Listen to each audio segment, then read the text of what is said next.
अस्सलाम वालेकुम वरहमतुल्लाहि वबरकातुहू। 30 जनवरी 2020 जामिया में राम भक्त गोपाल ने पुलिस के सामने खुलेआम प्रोटेस्टर्स पर गोली चलाते हुए कहा, ये लो आजादी। ये वही दिन है 30 जनवरी 1948 जब नथुराम गोडसे ने गांधी जी को गोली मारी थी। 1 फरवरी 2020 कपिल गुज्जर नाम के एक शख्स ने शाहीन बाग में शूटिंग की। 3 फरवरी 2020 दो लोग जामिया मिलिया पर आकर फिर एक बार गोली चलाते हैं। एक पूरा के पूरा सिलसिला शुरू हो चुका है और वजह यह है कि बीजेपी सांसद अनुराग ठाकुर ने अपनी भाषण में कहा था, देश के गद्दारों को, देश के गद्दारों को। ताज्जुब की बात यह है 28 जनवरी 2020 सीए के सपोर्ट में एक रैली में खास पुलिस परमिशन ली गई जिसमें क्लियरली दिया गया कि हम ये स्लोगन लगाने वाले हैं और पुलिस ने ऑफिशियल परमिशन दी। ये सारे आतंकी हमले और वो बीजेपी के स्लोगन के बीच में कनेक्शन क्या है, आप क्रोनोलॉजी समझ लीजिए। 27 जनवरी अनुराग ठाकुर आतंकी नारा देते हैं। 29 तारीख को आरएसएस लीडर इंद्रेश कुमार वही बात कहते हैं जो बहुत जमाने से सोशल मीडिया पे कही जा रही थी कि जो सीएए प्रोटेस्टर्स है सब देश के गद्दार हैं। जो सीएए का विरोध करेगा उसको कहेंगे देश से गद्दारी, देश से गद्दारी, देश से गद्दारी। 30 तारीख से आतंकी हमले शुरू हो जाते हैं। 5 जनवरी 2020 जेएनयू हमला हुआ था जिसके लिए आज तक कोई अरेस्ट नहीं हुआ है। सारे के सारे ये आतंकी अपने आप को हिंदुत्व के पीछे छुपाने की कोशिश करते रहे। हिंदू महासभा ने जामिया के शूटर को सपोर्ट किया है। उसने वास्तव में इस देश के सम्मान के लिए और संविधान को बचाने के लिए हथियार उठाया है।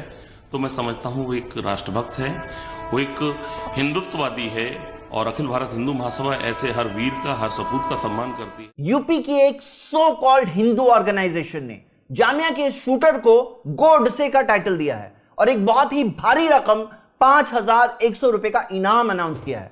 आप खुद देखिए किस तरह से बेवकूफ बनाया जा रहा है लोगों को। इससे पहले एक बहुत लंबा सिलसिला मॉब लिंचिंग्स का हमारी कंट्री में गुजर चुका है। कई सारे आतंकी हमलों में क्रेडिबल प्रूफ अवेलेबल है कि ऐसे सो कॉल्ड हिंदुत्व टेररिस्ट उन आतंकी हमलों के पीछे थे। लेकिन इन आतंकवादियों को हिंदू आतंकवादी का नाम देना बिल्कुल गलत है। जिस चीज से हम मुसलमान गुजरे हैं, हम नहीं चाहते कि हमारे हिंदू भाई उस चीज से गुजरे। हमारे सारे के सारे उलमा मिलकर कहते रहे नेशनली और इंटरनेशनली कि इस्लाम का कोई ताल्लुक आतंकवाद से नहीं है। आइसिस एक इस्लामिक स्टेट हरगिज नहीं है, अन इस्लामिक स्टेट है, एंटी इस्लामिक स्टेट है। लेकिन फिर भी इस्लामिक टेररिज्म, इस्लामिक स्टेट, ये सब चीजें हमें सुनते रहना पड़ा। हालांकि इस्लाम की सारी टीचिंग्स सिखाती है अमन, सिखाती है इंसानी जानों की कद्र, सिखाती है आतंकवाद का विरोध। इस्लाम ने यह सिखाया है कि एक मासूम जान को मारना ऐसा है फकान्नमा क़तल नासा जमीआ, जैसे कि सारे के सारे इंसानों को मार दिया, और एक जान को बचाना ऐसा है फकान्नमा अहयन नासा जमीआ, जैसे सारे के सारे इंसानों को बचा लिया। इसके अलावा अगर कोई गैर मुस्लिम है जो मुस्लिम हुकूमत में रहता है या जिसके साथ मुस्लिम हुकूमत का वादा है, अगर उसका कत्ल हो जाए तो लम यजिद रिहल जन्नह, उसे जन्नत की खुशबू भी नहीं मिलेगी। इस्लाम में आतंकवाद का जो शब्द है वो है फसाद, और कुरान में यह दिया गया है जन्नत उन्हीं लोगों को मिलने वाली है ला युरीदूना उलुवन फिल अर्द वला फसादा, जो जमीन में बढ़ाई नहीं चाहते और जमीन में फसाद और आतंकवाद नहीं चाहते। हम नहीं चाहते कि हमारे हिंदू भाइयों को भी सेम दर्द और तकलीफ से गुजरना पड़े। सही बात तो यह है आतंकवाद का कोई धर्म नहीं होता, और धर्म को आतंकवाद से जोड़कर आतंकवाद को जैसे कि एक लेजिटिमेसी दी जा रही है, उसे जैसे कि जायज बताया जा रहा है। मैं आपको प्रूफ देना चाहता हूं। मैं कुछ शब्द आपके सामने पढ़ रहा हूं, आप गेस करिए किसके शब्द है।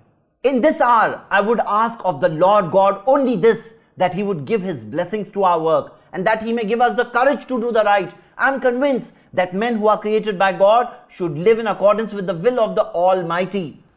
क्या लगता है किसके अल्फाज है ये अल्फाज है अडोल्फ हिटलर के।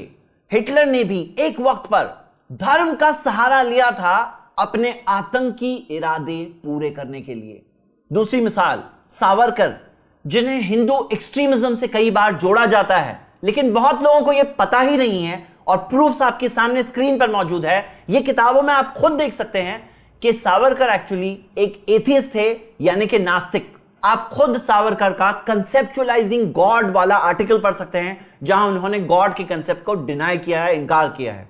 हकीकत तो यह है, ये सारे के सारे आतंकवादी, चाहे जिस किसी धर्म से होने का दावा करें, वो आपस में हमें बांट ना दें। मैं खत्म करता हूं एक लाइन से जो मैंने कहीं सुनी है, जब हिंदू मुस्लिम राजी तो क्या करेगा नाजी।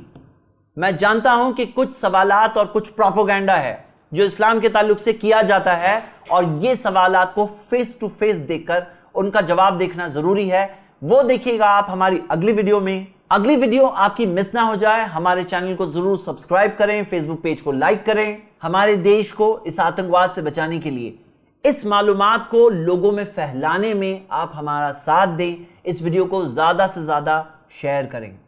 ऐसे ही और वीडियोस बनाने में हमारी मदद करें।